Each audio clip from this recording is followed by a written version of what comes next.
এবারে সরস্বতী পুজো পড়েছে দুদিন, 2 তারিখ রবিবার বেলা 12টার সময়তে পঞ্চমী লাগছে, আর পরের দিন 3 তারিখ সোমবার পঞ্চমী ছাড়ছে বেলা 10টায়।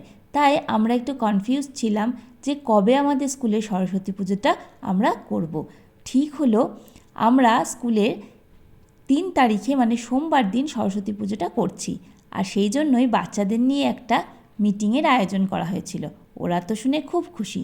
মোটামুটি ঠিক হলো সোমবার সরস্বতী পুজো হবে, মঙ্গলবার ভাসান হবে, আর বুধবারে একেবারে খাওয়ানো দাওয়ানো করিয়ে দেওয়া হবে। সময় যত এগোচ্ছিল ছেলেরা আরও আনন্দ পাচ্ছিল। আমরা সবাই চারিদিকে ঘিরে বসেছিলাম। ভিডিও করতে করতে হঠাৎ দেখলাম স্কুলের বাগানের অ্যালামন্ডা গাছটাতে সুন্দর একটা অ্যালামন্ডা ফুল ফুটেছে।